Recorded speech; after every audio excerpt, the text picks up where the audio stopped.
We are live. Welcome, everybody. I hope everyone can hear me. If there's sound issues, put a comment down in there. I am Andy Turlo with Turlo's Garage. I have I dressed up for this very special occasion. I have Dave Scott of Scott Rods on. Dave has been a great influence.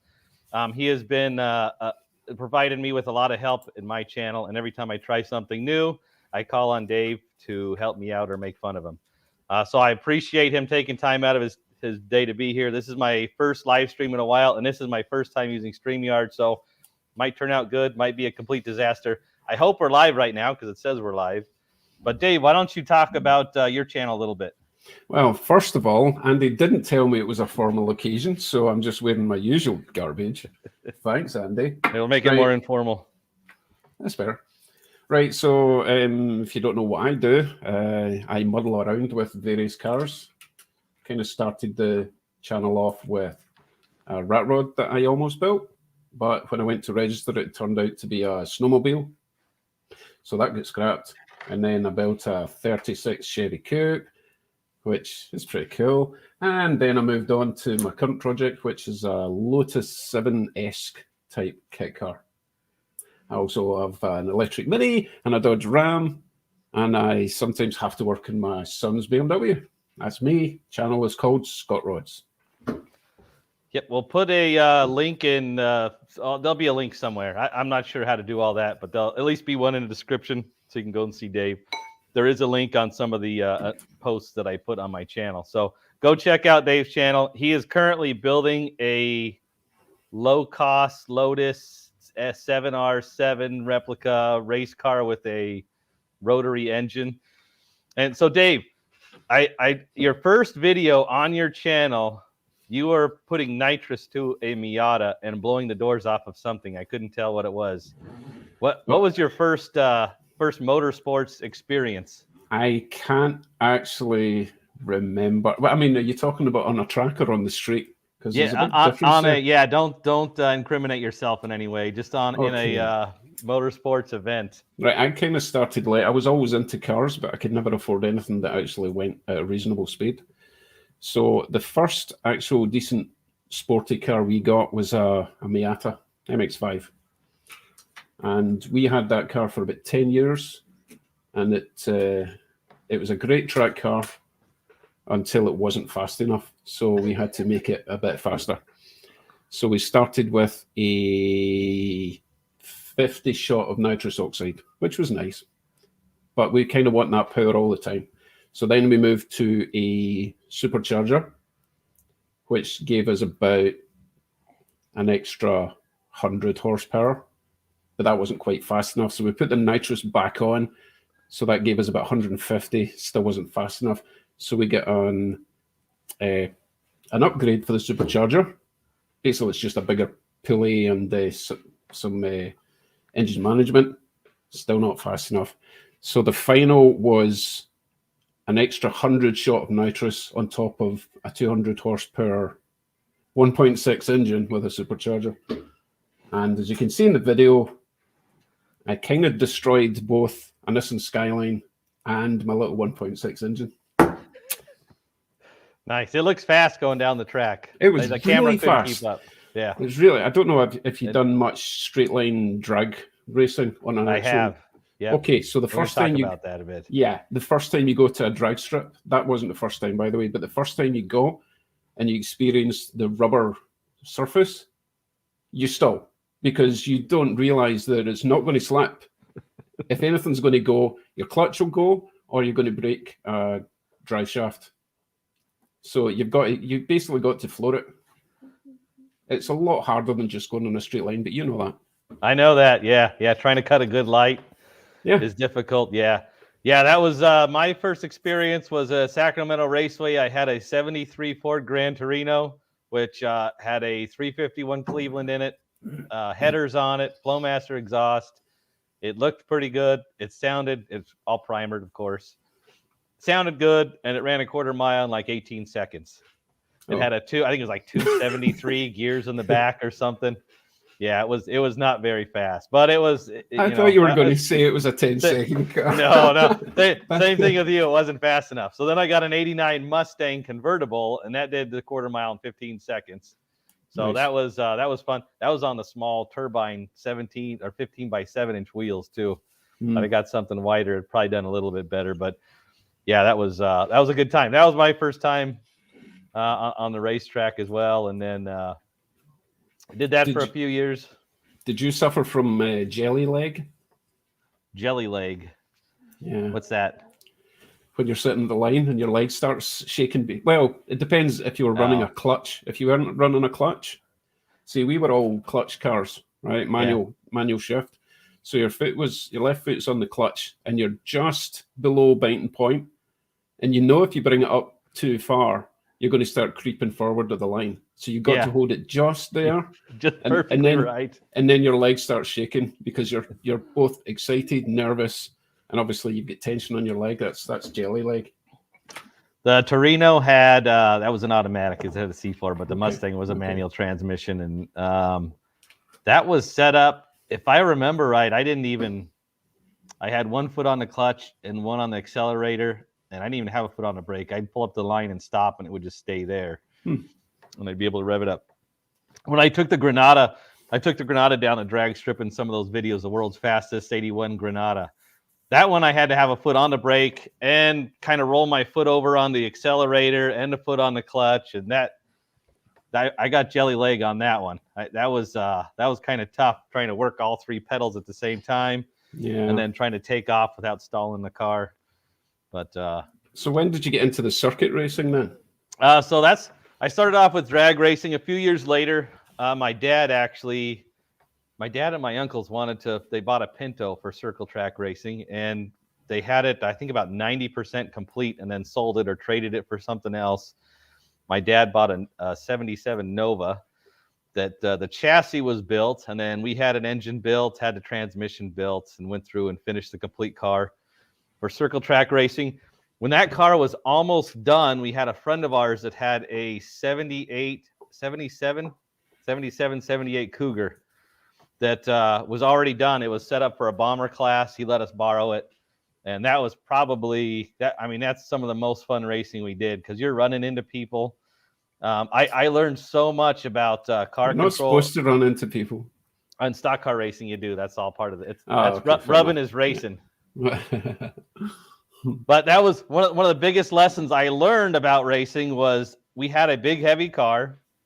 It had a 351M engine, probably putting out like 150, 200 horsepower. And we're running it against like Camaros that are stripped down. You have to run a stock engine and stock carburetor, but they're running quadrajet 4 barrels with 350 engines. They're probably putting out about the same, if not more horsepower, but they were hundreds of pounds lighter. Yeah, of course. But it was a beginner class. So one of the first races I did, the green flag flies. I'd had some practice laps. I knew I couldn't go into turn 1 full bore, but the guy next to me just thought he was going to win the race in the first turn. So he just went straight. I mean, just like he turns a wheel and just went straight into the wall, bounced off, came back down. Came around turn number 2, going into turn number 3, just flew right by me halfway down the straightaway, went straight up, bounced off the wall, turned, came back around. And every time he hit the wall, I'd pass him. And he did that for about 3 laps before he realized he's got to slow down before he goes into the corner, because when you carry a bunch of speed into the corner and turn the wheel, the car just wants to go straight. Well, yeah. I knew that. So that was, that was a big learning experience to me. I in practice, I had done that a couple of times, and realized when you turn the wheel and you're going fast, you especially on the dirt, it's not like driving on asphalt. Nothing like drag racing. No. And then we finished the Nova. We were racing at Orange Show Speedway down in Southern California on asphalt, and that again was a completely different setup.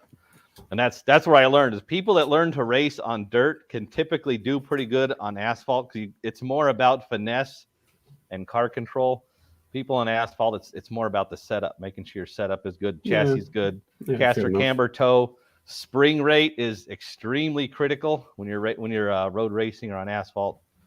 So it's all important stuff. But it's all stuff I learned. I got to go around the pits. I always talked and asked a lot of people a lot of questions. And some people would be honest. Some people wouldn't. People would tell you to go away.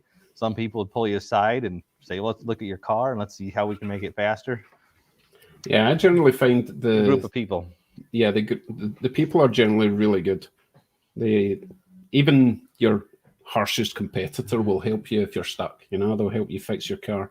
Yeah. Because they don't want to beat you. They don't want it to be charity. They want to beat you fair and square. So it's a good group. And I've been out of that group for way too long, which is partly why I'm building this 7 thing to be more of a track car than a street car, because I want to get back into that community, I'm excited to see that go. Yeah, I had when we were in Pintos, we had a guy that had won a couple of championships, and he lost a championship one year. He was leading in points the last race of the year. His car was in the lead, and they went to pass a back marker on the outside, and this guy heard him coming and went to go to the outside to get out of his way and took both his car out and the back marker's car out. And he just said, had I taken the time to talk to that guy, because he had been slow all year and really hadn't gotten any faster, but he said, had I taken the time to talk to that guy and help him out, he wouldn't have been in my way the last race of the year and taken us out. So he ended up finishing, I think, 3rd or 4th in a championship. He lost the championship because this guy took him out of the race. And he just said, had I helped that guy out, it wouldn't have happened. He said, I'm just as responsible as that guy is. He was new. He's doing the best he could. So that's always good to meet people like that want to help out and take personal responsibility and just don't point fingers at everybody. Hey, we're about 12 minutes in. Let's take a look in the chat and see who's here. My son, Jason Turlo, he's here. I don't even get to see the chat. Right next to me. I wonder if I can... I think there's a link up there. You can click on it to see the chat. Solar Garage is here. Eric Purdy, that's my stepfather's here. Hansel von Ferrick is in the house. Controlled Chaos, formerly Controlled Chaos Jeep. Welcome. Hey, I got a shirt I got to send you. I didn't get it out last week. Vino Rat Rods is in here. Robert, welcome. BW's Garage. Gary Collins, welcome. And we'll see who else we got. Howie Mook. Howie Mook is here. Mike's Garage, welcome. Did you bring up the live chat? Barbara Brand, welcome. Thanks for stopping in. I think that's it. Were you able to bring up the chat, Dave? Not on this screen, but I've got YouTube running on the other screen, so I can see what's going on. I didn't do it early because I thought it might slow your stream down, but it seems to be okay. You must have a better setup than me. Oh, it's Mom. That's my mom on there, not Eric. Hey, Mom, I'm on TV.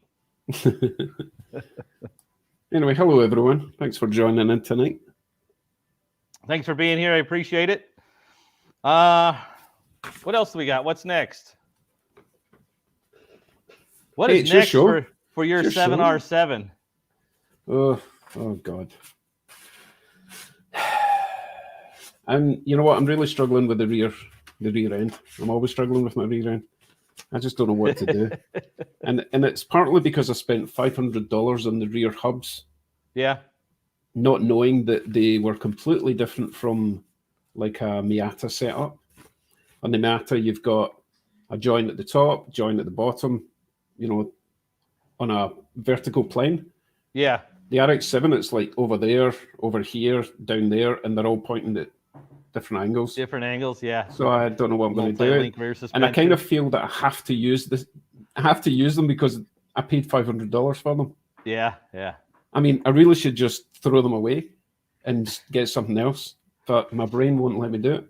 But if I don't throw them away and I have to use them, I have to come up with some elaborate cantilever suspension thing. That's my stumbling block, because until I get that, sorry, I'm slouching my chair, rubbish. Until I get that sorted out, it's not going to be a roller, and a project isn't a project until it rolls. You know what I mean? It's just a pile of parts. I can get the front rolling, but it's more of a scraper than a roller if you only get the front done, right? Yeah. So I'm a wee bit struggling. Tell you what, though, I'm way more excited now about my hot rod. Partly because it's covered in snow and I don't get to drive it, but that's when you actually want to drive it, when you're not allowed. So I might just bite the bullet and scrape all the snow off and go for a wee drive this week. Yeah, that'd be good. In the snow, that'd be fun.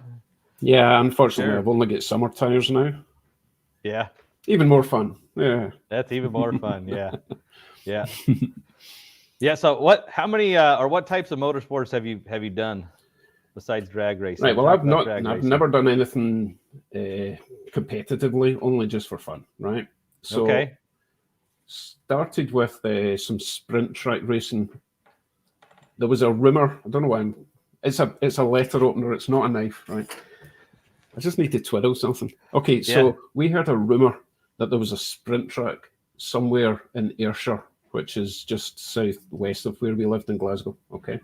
Okay. So there was this rumor that we could rent out this track. We had just started a car club in Scotland called Scottish Street Racer. Anyway, so we went on a search on a Sunday afternoon to find this mystical track. And we stopped off at like the local post office, sort of. I mean, it's way in the middle of nowhere in Scotland. And we stopped off various places. We stopped off at the police station, asked if they knew where it was, and they pointed us in the right direction. And we eventually found this little track. Now, to look at it, you would think that's just a go-kart track. Okay, it's barely wide enough for a car. Yeah. But they did use it as a full-size car sprint track. So we contacted the owners and we rented it, and we started going there every month with our car club. And it was called Kane's Sprint Track. Yeah. And that was great fun. And we just timed it just with a stopwatch and all that kind of stuff. And we had a great laugh. We had barbecues. Just the best times, you know. And because of that monthly thing, the car club grew and everyone wanted in, and then we had to start rejecting people, you know. It became a bit elitist.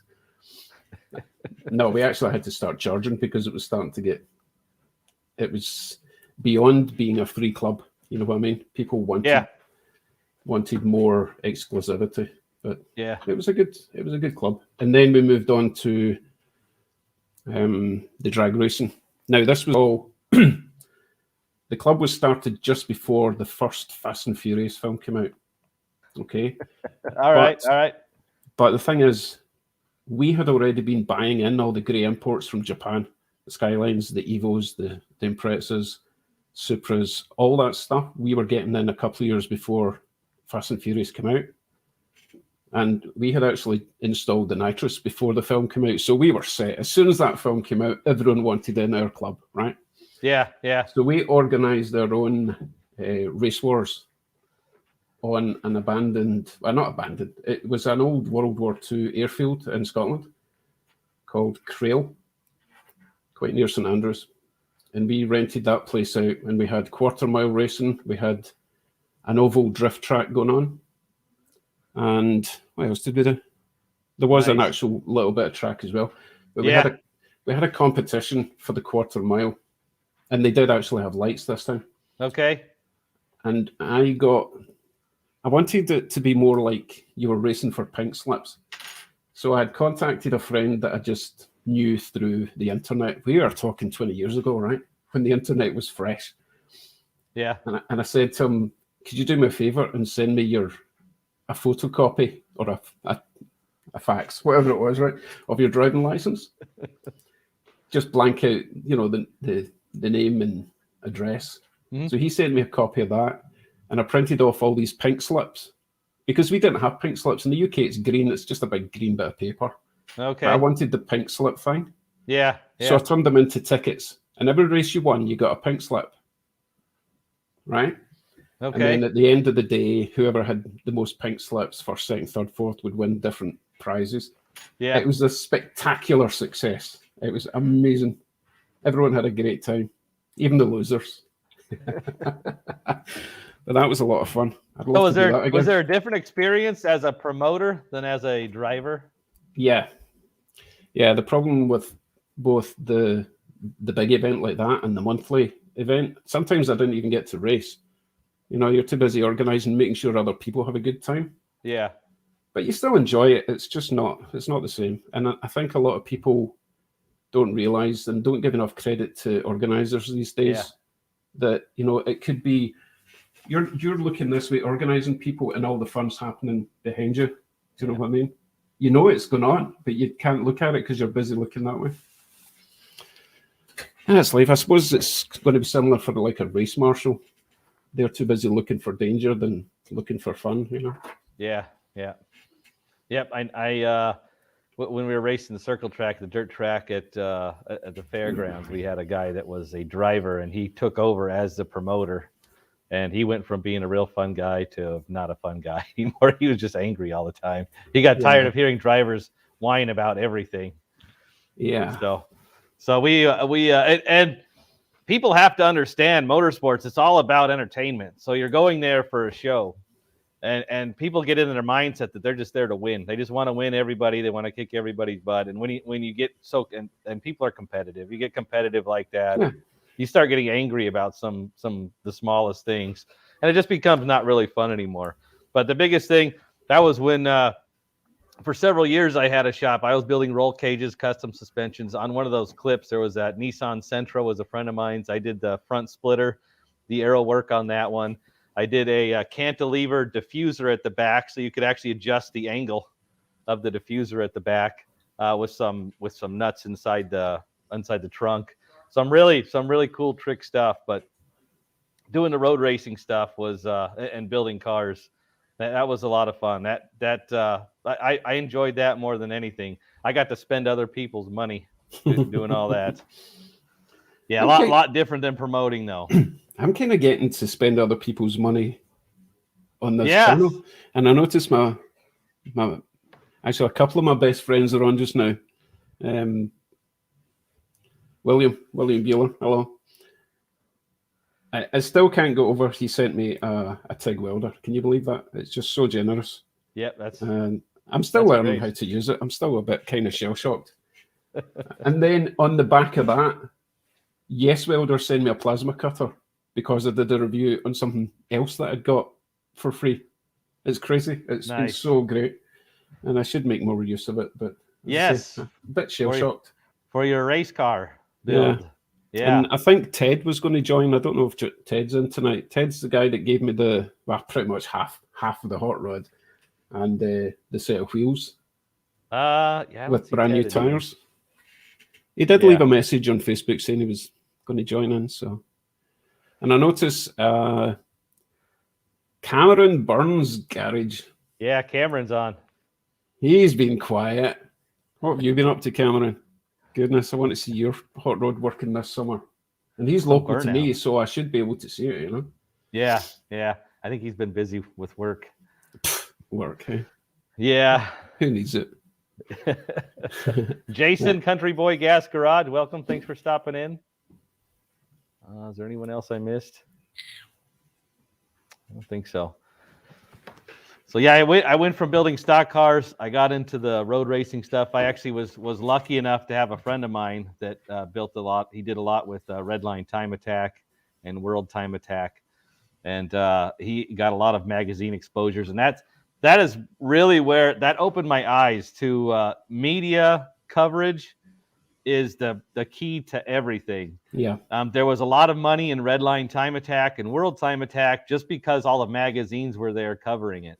And that's what once you had publishers there writing articles on racing, that's when sponsors would want to come in and sponsor cars because the word would get out on stuff, and especially if you had the sponsors products on the cars and they're winning races. And that's really it's all about sports entertainment. Motorsports it's more about that than getting media involved. I had a couple of friends that were doing the Time Attack over in Scotland. What were they racing? What kind of cars? Robbie is the most unfortunate driver you've ever met. Every car, it's like the opposite of the Midas touch. Everything turns to crap, right? Yeah. And he was obsessed with RX-7's FD3, the nice looking RX-7. It's been a while. Every single car he got and every engine he destroyed, tried to repair, destroyed.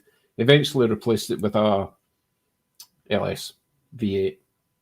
Okay. He destroyed that as well. In fact, I think it caught fire and burned down, and he just gave up. Such a shame. He spent so much money.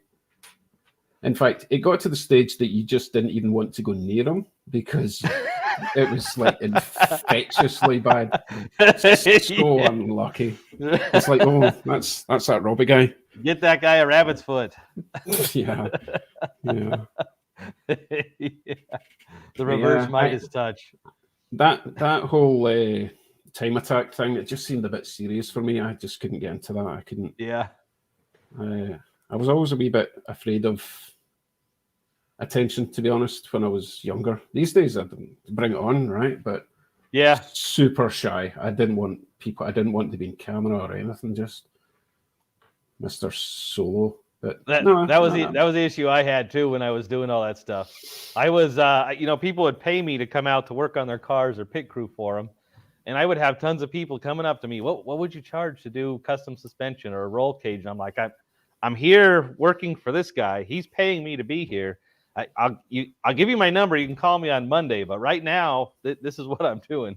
Yeah. And so I had a small circle of people that knew who I was and what I did, and they were all over me all the time. And I really didn't want to get my name out because I had enough, my hands full. I had more work than I could handle as it was at that time, fixing all kinds of stuff. So it was definitely an experience. I had some offers to drive a few cars, but I was so afraid of crashing something that was just way more valuable than I made in a year that I just settled for fixing stuff rather than driving a lot of those expensive cars. I get offered shots in people's cars a lot as well, and I just said no thanks, and they kind of look offended.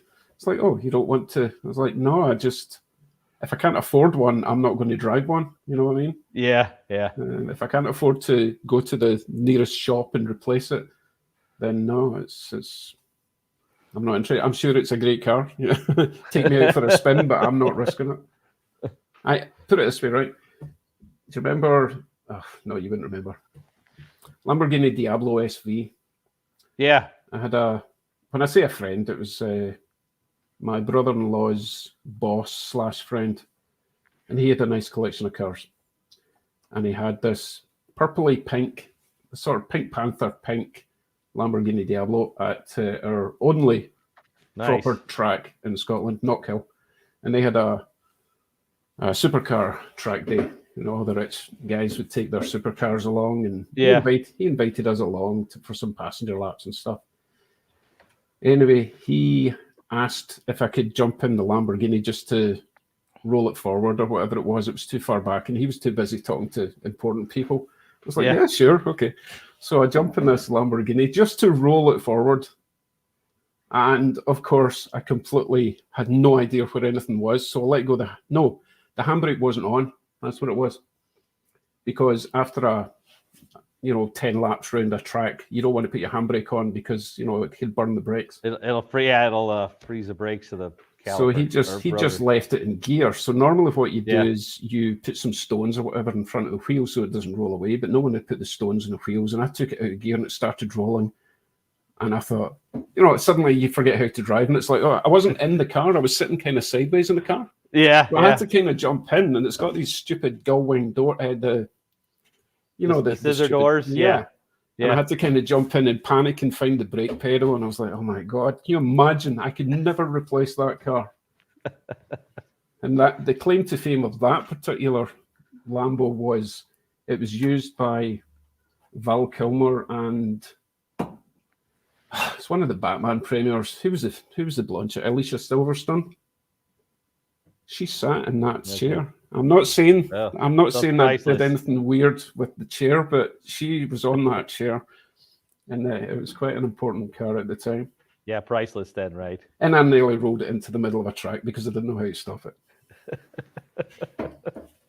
True story. Oh, you probably saw the picture. I've actually got a picture of my wife sitting in that car.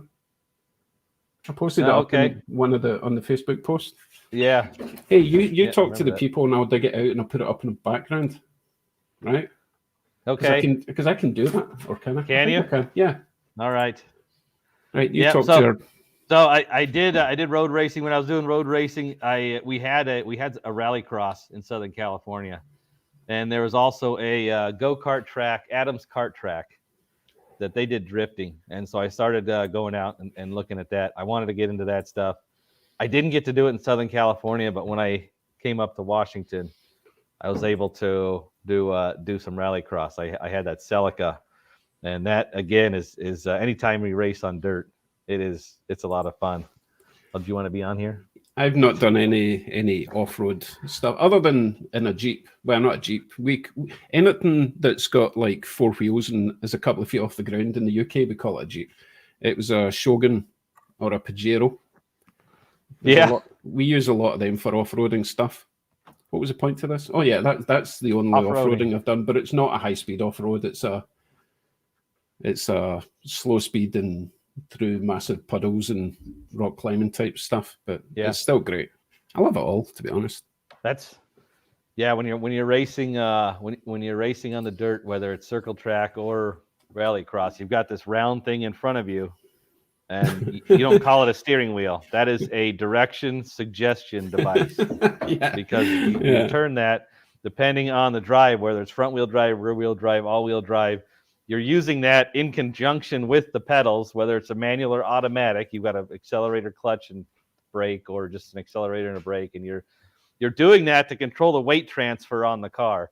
When you apply the brakes, the weight transfers to the front. You can turn the car or pivot it. You can as soon as you take your foot off the brake, the weight transfers to the back. You can hit the accelerator, and at that point you're like steering with the accelerator pedal rather than the steering wheel. So is it important to have together?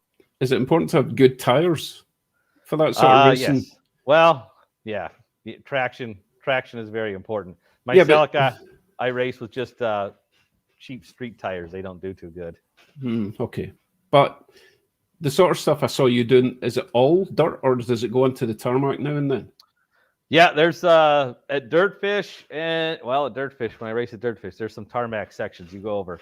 Right, so you can't just have big knobbly off-roaders. You've got to have a kind of balance of both. For rally tires, there's different compounds. There's mud tires. There's different tread patterns for different surfaces. Gravel, dirt, mud, it's all going to be different tread patterns. And you just kind of got to guess. And then same with the air pressures. Usually you want the lowest air pressure you can get without peeling the tire off the rim. To get that tire, you want it to actually cup a little bit to help get better traction. Right. But yeah, that's my downfall of my car. If I had some good rally tires, I could go a lot faster.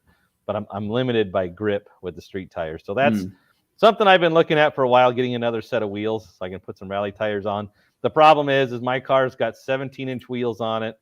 Most of the rally tires are 15-inch. So finding some good used takeoffs isn't too hard. But finding some 15-inch wheels that will fit my car with the offset and the brake setup and all that stuff on there is that the wheels are going to be a little more difficult to find something that will fit. And let me get rid of this person. And it's not free. It's not cheap to do all this stuff. It's not, but the rally community is a lot like circle track or racing. There's lots of people out there that they'll buy all new tires, run them for a couple races, and then sell them. So you can get tires for cheap or next to nothing. A lot of times they'll just ask you to pay to dismount them. Yeah. And then you can take the tires with 20% or 30% of the tread left. I've noticed there's a Ontario drag racing group that I've joined, not because I want to do it professionally, but they always have a lot of parts that expire, like racing harnesses expire. Yep. But perfectly legal to use in a street car, but you just can't use them in the track. Do you know what I mean? Because think about it, when you buy a car, it comes with the seatbelts and they're on it for life. They don't expire.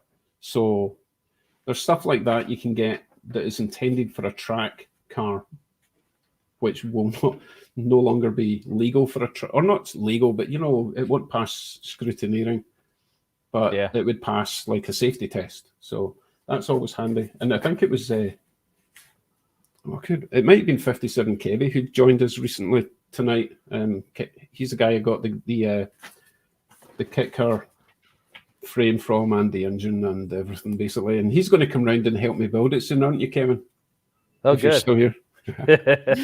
He knows what he's doing. I have no clue what I'm doing. I'm still trying to find this picture, by the way. I'm scrolling through. I just want to trust me on it. I remember seeing that. I remember the door gave it away when you were asking him what kind of car it was. Oh, you do remember it? All right, okay. Yeah, I remember seeing that. I'm having to scroll so far because Aussie Jazz posted up a gazillion pictures onto the group, and had to give him into trouble for that. Right. Aussie Jazz is great. What else are we on? He is. He's very enthusiastic. So, have you had any experiences with nitrous oxide? I have not yet. That's on my to-do list. Just like drifting, building a drift car. Nitrous is a lot of fun. Okay, it's not nearly as damaging to your engine as people make out.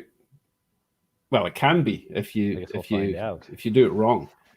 Yeah. But if anything, it kind of helps because it's really cold air. So it's lowering temperatures, or it should be lowering temperatures rather than increasing temperatures. It has to do a combination of both because it's obviously increasing the pressure and the combustibility. Yeah, if you get it right, oh, it's so good. You just and it's not like Fast and Furious. You don't press a button. You have it wired up onto your gas pedal. Yep. So with a little switch. Exactly. Well, you got to turn the tank on, and then arm the system, and then you got to. You do that on the way to the track. Come on, yeah. Just in case someone dares challenge you at the traffic lights. That is the best. If you can get a traffic light Grand Prix with your nitrous on, it's so good. Especially in like an MX-5 hairdresser's car. Yeah. That really annoys people. What does that have from the factory for horsepower? Isn't it like 98 horsepower or 116, if you don't mind. Okay. 116 horsepower. 116, yeah. With the old, that was a 89 to 93, I think it was 116. We had a couple of Miatas at the race shop, a few stock ones that the owner's daughter drove. One stock one the daughter's owner drove, but we had another stock one, and then we had one with a supercharger. I think we had one with a turbo as well. But yeah, he said the supercharger and turbo ones, they go pretty good, but supercharger is a waste of money. Supercharger is garbage, honestly.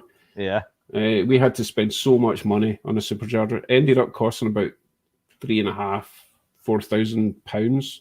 So getting close to £6,000, and that's 20 years ago. Yeah. And that only took it up to about 200 horsepower. After that, a couple of years later, HKS were bringing out a bolt-on turbo kit. And then because HKS brought out one, everyone else brought out one. And you could end up getting an eBay.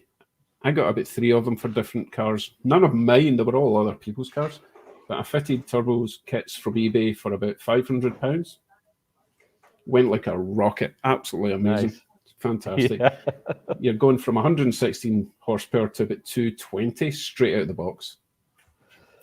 And it didn't feel overpowered. Nice. It wasn't like stupid. It just felt right. It was what the MX-5 had been missing all those years. Yeah. And if I can't get this RX-7 engine to work, then I'll probably go that route. But I think it should work. I hope. I think you can get it to work. I don't know what it's going to cost, but yeah. You can get anything to work and anything. Hey, there's 57, Kevy.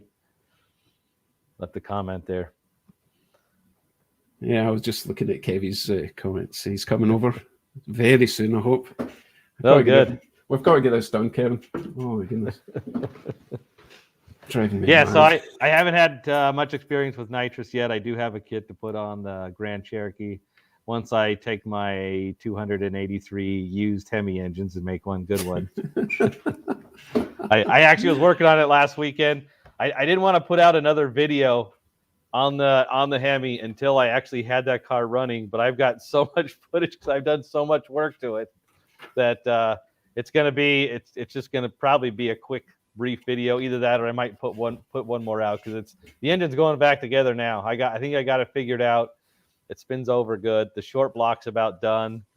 I had the parts I need to put the short block together. They just showed up last week. I just need a a belt tensioner or idler pulley and a water pump, I think, is the last of the parts I need to put it back together. And then it's just the work of actually Tell you what, putting it I back was together. really surprised at how, I wouldn't say cheap, but how affordable parts are for that heavy engine. Yeah, yeah.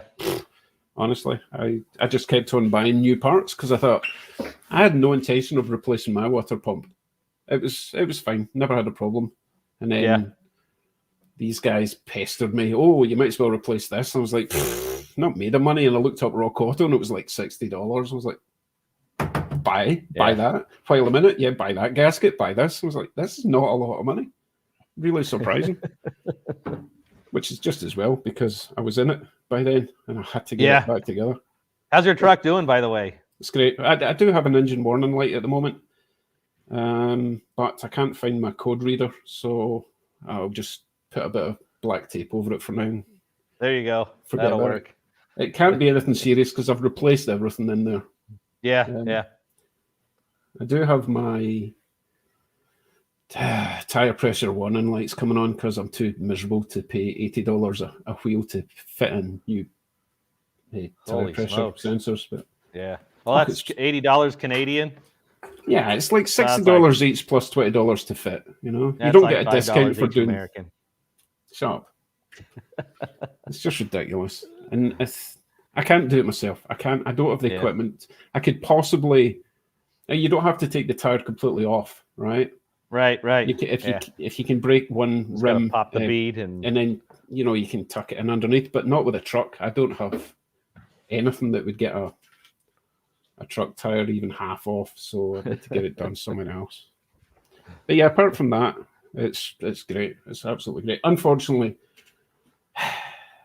because the engine warning light's on, it won't do the remote start. So when it's covered in ice and snow, I have to scrape it all off first and then turn it on. Such a hardship. First world problems. No, it's great. Love it. I'll only be replacing the truck if they eventually bring out an affordable electric truck. And everyone's left. Yeah. That's a topic for another day. That is a topic for another show. Mm-hmm. For sure. Yep. I have my Pinto in the backyard. I'm still trying to figure out what to do with that. See, I'm thinking about doing some rallycross with that. That'd be fun with the dirt tires, but I got to straighten the frame on it. See, you've got a history of all these old American and Canadian cars. I'll just call them American because it's North American, right? Yeah. How on earth did you get into the Celica? So that's a very good question. I had some money. I needed a commuter car. My wife and I spent probably 2 or 3 months just looking at dealerships, looking at ads, just looking everywhere. This Mazda RX-8 came up for sale. That had some engine It had I can't remember. It had some issues, and I thought it's an RX-8. I had worked with an RX-8 at the race shop, so I was kind of familiar with them. I had stripped it down, and it was a full-on race car. I know we did lots of work to that engine, which was, it was like thousands of dollars in all these aftermarket standalone fuel management systems and upgraded ignition, and I think I don't remember what else. It had all kinds of stuff on it, and it was very loud, but it wasn't real fast with all that money we'd put into the rotary engine. So it was not my favorite.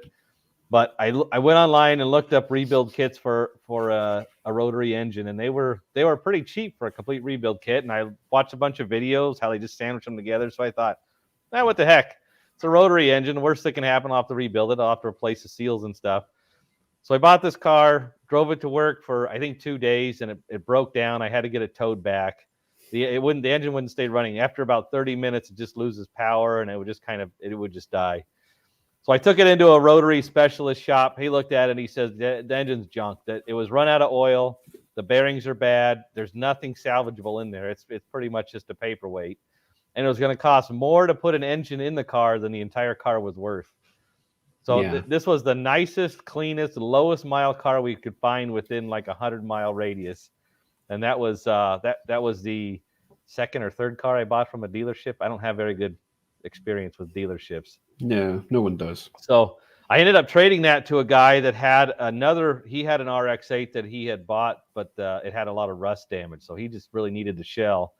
His drivetrain and all that was good. So, but he had the Celica. I traded him for the Celica, which I drove for, I think, 6 or 8 months. And then the engine had a rod knock in that. And then a couple months later, I found a car that had been rolled. So it had a good drivetrain, but the body and frame was just, it was totaled. There was not like a straight, the floor pans were buckled, the fenders were buckled.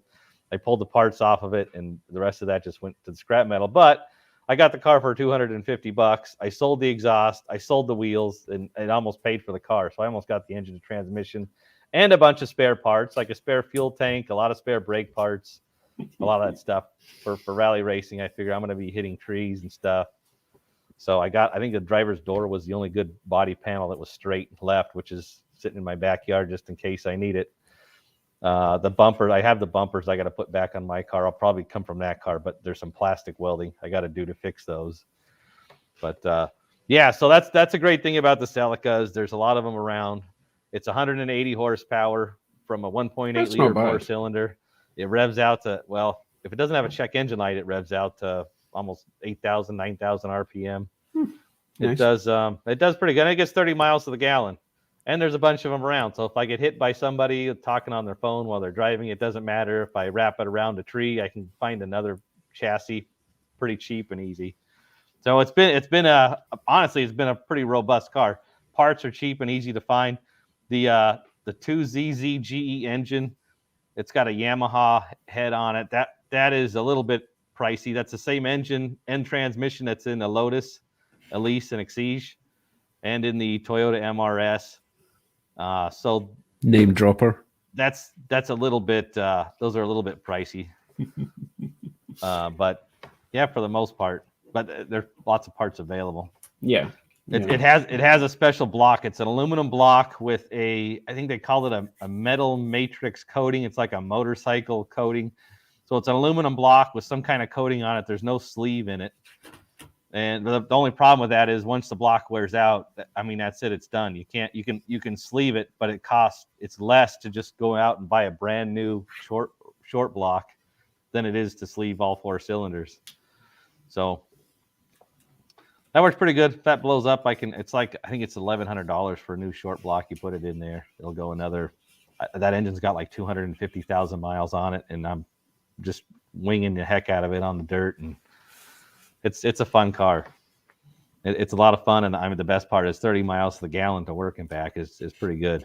Yeah, any car that you can use as a daily and racer, that's pretty good. Which is what we did with the MX-5, to be fair. We had that 10 years. Never, well, until I started adding power to it. It was 100% reliable. Never worried about driving home after a track day. Fantastic. There's turbo kits I can get for it, but I'm just thinking it costs so much to go racing.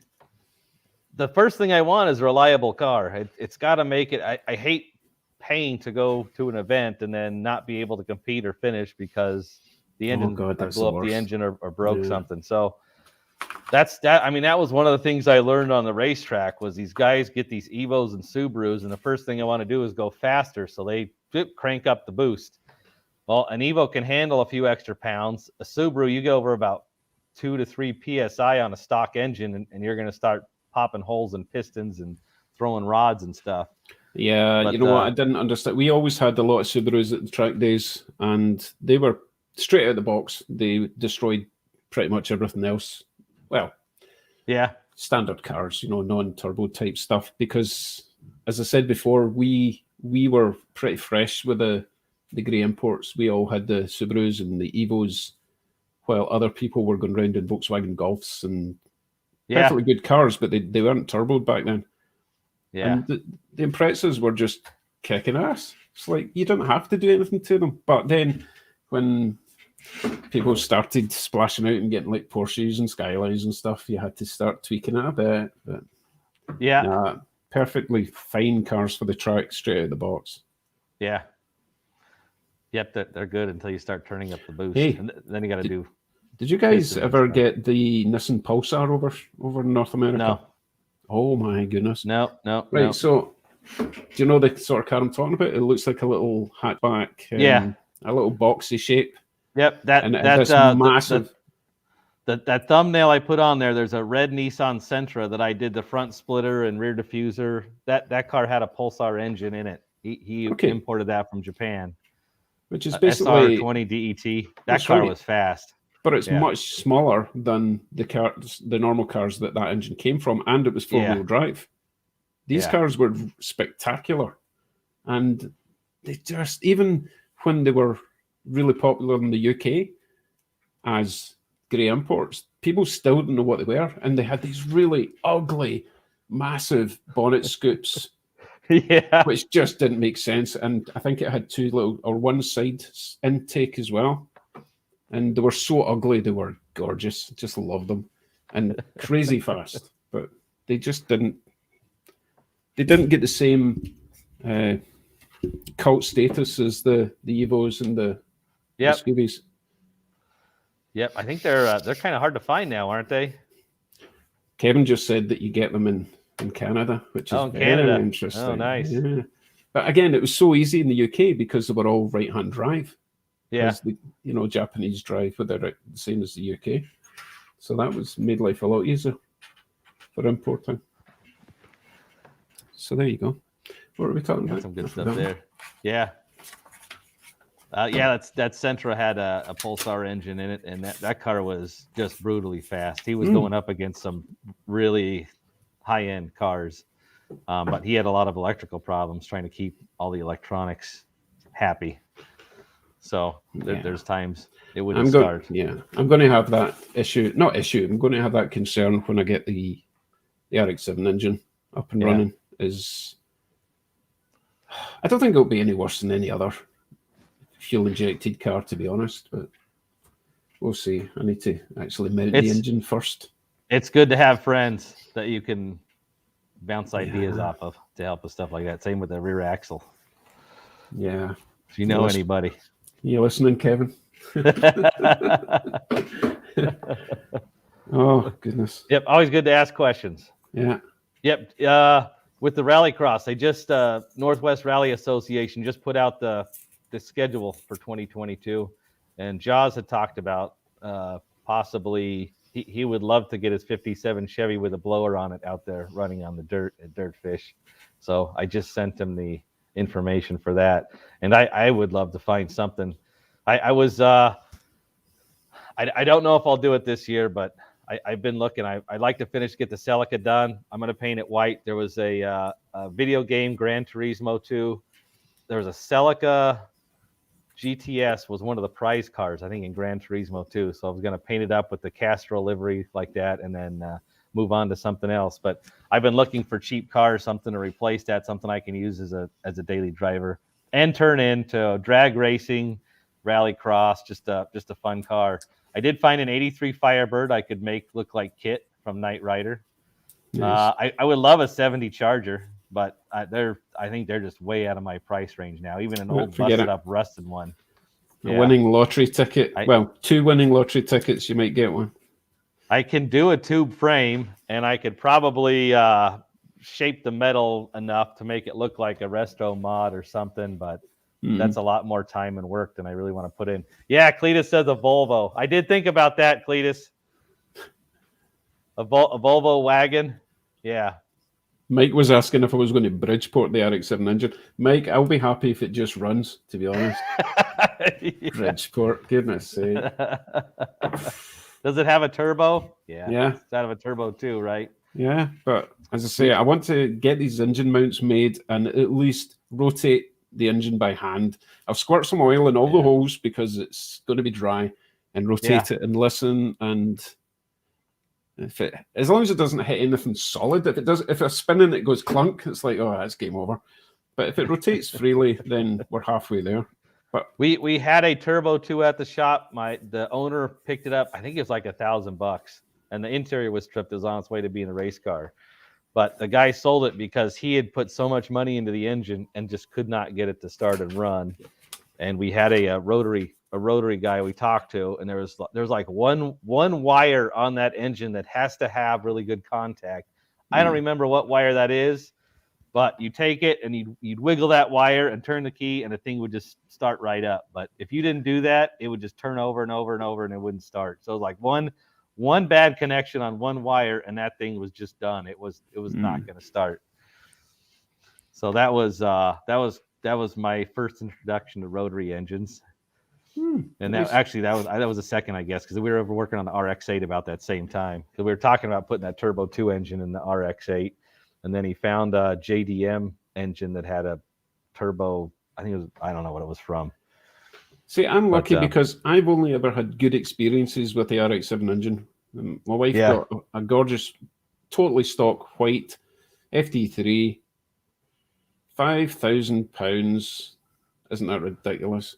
Yeah, that is. Couldn't pick one up for £30,000. No, anyway, it was absolutely perfect.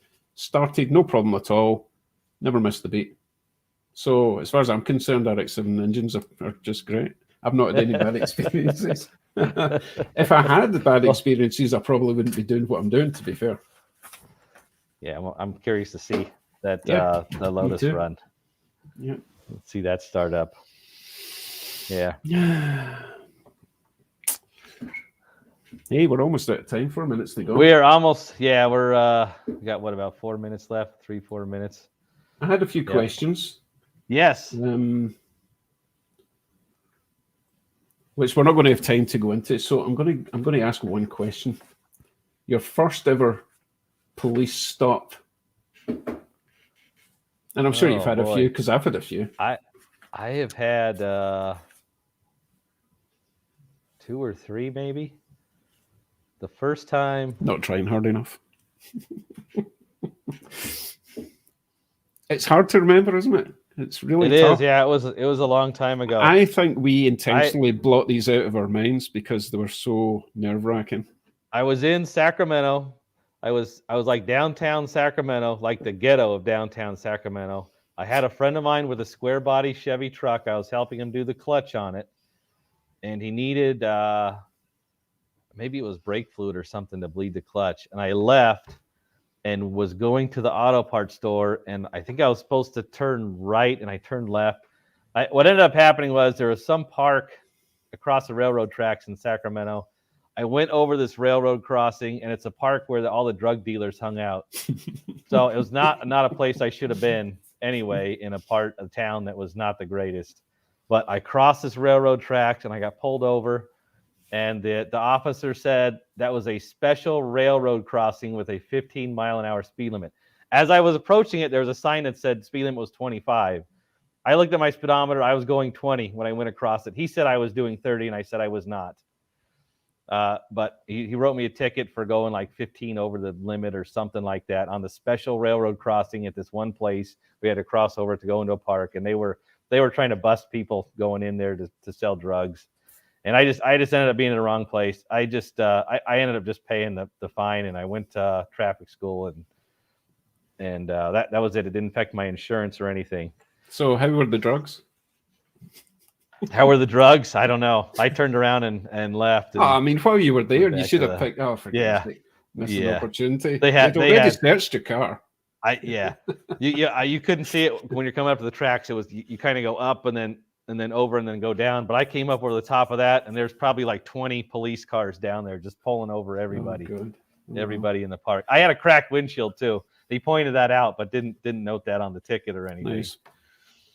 So yeah, that was my first time. The last time I got pulled over was about 2 years ago, year and a half. I was going from Seattle to Portland. And I was in a rental car with Texas plates. And I don't remember, there's something going on in Texas at that time, some political something. So the state trooper was in the fast lane. Actually, he was in the slow lane, and I was right behind him. And the speed limit was 70. I was doing 70. All of a sudden, he slows down to 60 and pulls into the fast lane. And I slowed down too. I'm like, I don't know what this guy's doing. It was foggy out. You couldn't see anything. I'm thinking, maybe there's someone off the side of the ditch, so I'm slowing down, and then he slows down more, and I just rolled past him, and then all of a sudden he just pulls in behind me and flips on his lights, and then he said I was doing 70 and a 60, and I said, he actually asked me what the speed limit was. I said, yeah, it's 70. He says, no, it's 60. You missed the 5 signs back there. You were speeding. So he looked up my record and ended up just telling me to keep the speed down. But I have driven that way probably 24 times since then. I know exactly where it was where he pulled me over, and every time I go that way, I check it. And the speed limit is 70. It goes from 60 to 70 like a few miles back before I even came up on him. So I think maybe he's just pulling me over to mess with me or to check something. I don't know. It was like 4 a.m. There's nobody else on the road. Maybe he just needed something to do. You're maybe not painting a good picture of law enforcement in America. Know. Yeah. Yep. So that was the last time I got pulled over. Yeah. But now on the streets, I pretty much go the speed limit. I don't do too much speeding.